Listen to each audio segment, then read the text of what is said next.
Good afternoon, and welcome to the episode of the Ad Drop Podcast, brought to you by the Believe Podcast Network. We'd like to discuss and touch on all areas of college sports, and today's guest will definitely hit on the area that if you have sat in front of a screen over the last 2 decades, you know what's coming back. It is college football. EA Sports is finally bringing it back to discuss. Is somebody who definitely would know a lot about it from the Orlando Sentinel, Matt Murschel. Matt, how are you today? I'm doing well. How are you doing today, Terrence? Good. What was the tour like overall of the facility? EA has like a five-story facility, a studio basically in here in Central Florida, in Orlando, and we got a chance to take part in a one-day event where we could kind of several people were called in, like some media members and gamers and stuff like that, and we're allowed to kind of go in and take part and talk about this game coming back, college football 25 coming back, and so they gave us a tour of the facility, and obviously it's an incredible facility. I mean, they have so many studios, artistic areas, designers, gamers, people all working together. It's not just for this game. I mean, I think people kind of it's Madden 25 is coming out, in a couple months, so they're busily working on that. NBA 2K, all these other games that PGA Tour, that they're working on. Their artists and studios are here doing that. So it was an opportunity where we got to kind of go around a little bit.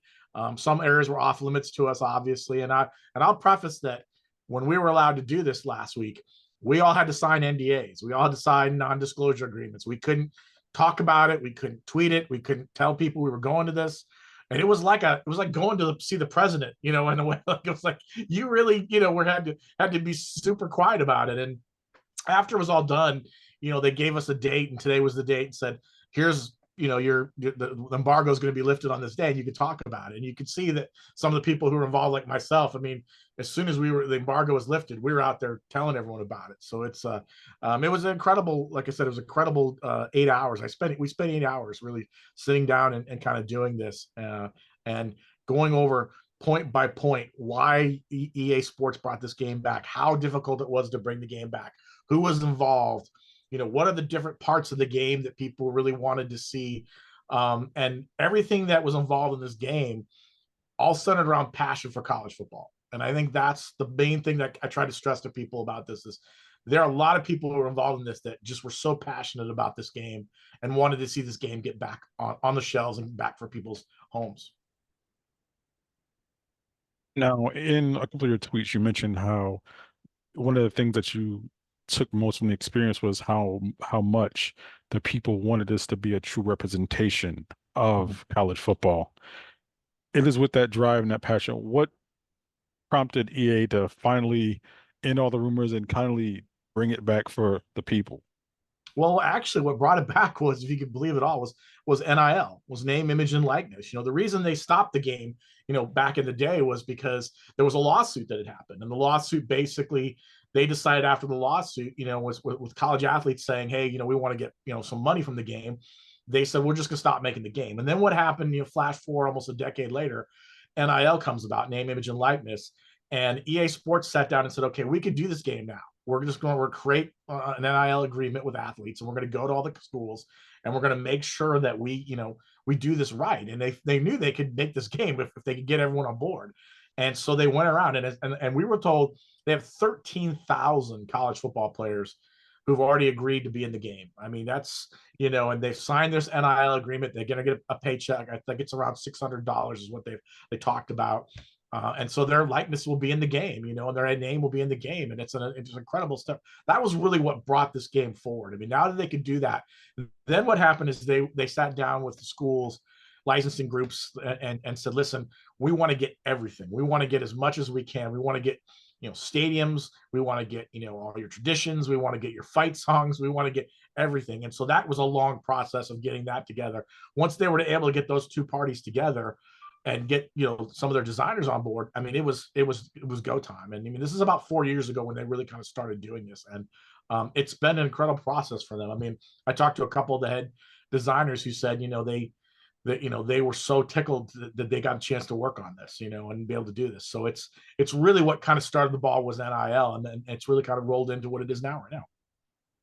They surprised at the level of just anticipation and national joy when the announcement that they'll be bringing it back.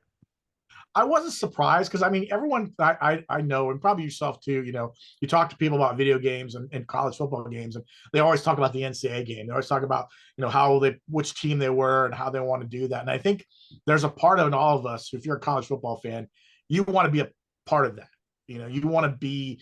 You want to have your own team. You want to be. You want to be a coach. You want to play the game. You want to do the things that you can do in real life. And as much as that NCAA game was a lot, it just lacks some of that. You knew that the guy number 15 wearing the 15 Florida jersey was Tim Tebow, but I mean, it wasn't Tim Tebow. I mean, so you knew it was just it was just a guy. And so I think everyone wanted to be a part of something like that. And now once this happened, I mean, I'm telling you, for when this kind of was announced, you could just, I mean, people were just peppering me with like, what's going on? What's going, with this, and what are you hearing? And I reached out to UCF here in Orlando, and I asked them about what kind of assets did they allow or give to EA Sports, and a lot of it was kept hush hush, but a lot of it was like, hey, this is what we said.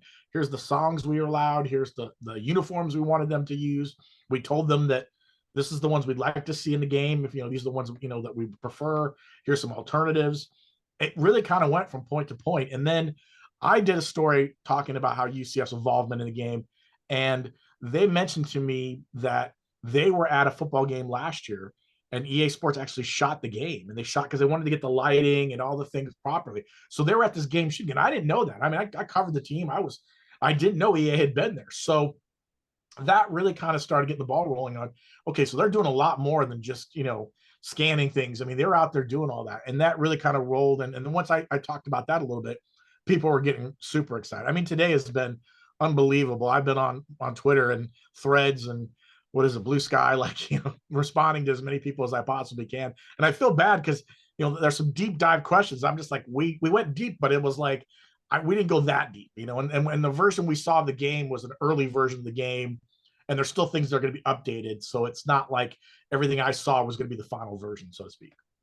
Now, as far as UCF, did they include powder blue jerseys? The space game Yes, jerseys. yes. They said they were going to put in a space game jersey. It wasn't in the game we viewed. So I mean, they are doing with all the teams. They had a lot of alternative uniforms, and Oh, Space Game was one of the ones that I think they put in. Now, I don't know if they did the powder blue.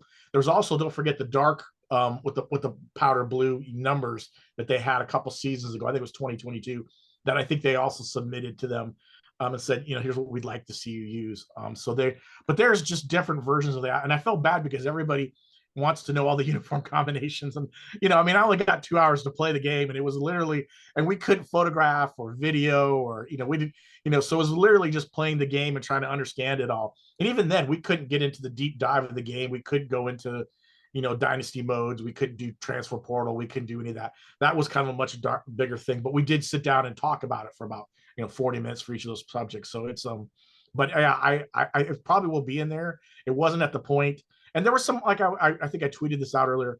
There were some players that weren't on the roster that are going to be there that either they just hadn't updated yet or hadn't put on there. So it was, you maybe would get a generic player that was in a spot that someone else would be there. And I just know because I know the roster, because I cover them. So, but there were guys like KJ Jefferson, the court was in quarterback, and Penny Boone, who was the transfer running back, was in the backfield with RJ Harvey, and it was. So there were things that I was like, okay, this is updated, but they still have to do some tweaking before it gets to release. I know that you tweeted out they actually did right by UCF and hung the banner, the national Yeah, championship banner. yes, it is on the Roth Tower. It is. In fact, when you start the game at home, they do like a panning shot of the Roth Tower, and you see it on the thing. And so I laughed because one of the designers was standing next to me, and he's a UCF guy, and he said, "Yeah, we had to make sure that was on there." And I said, "Yeah, I mean, because that's what everyone was talking about." So, and that was one of the big sticking points. And then, the thing I wanted to see was, how realistic was the bounce house? I mean, we know when everyone's up and down and they're doing Zombie Nation and that place is up, going crazy, that place can have a unique feel. And they captured pretty close to that. I mean, the students and the fans jump up and down. They play Zombie Nation. They got the rights to Zombie Nation. They play it. The screen as you're playing the game bounces a little bit, because you're getting that atmosphere. That's one of the things they talked about is for all the stadiums, home field is a huge advantage, and they do things that kind of spark the crowd to get into it. And, like a lot of the games in the past, when the crowd noise gets up, the game kind of goes into a different mode.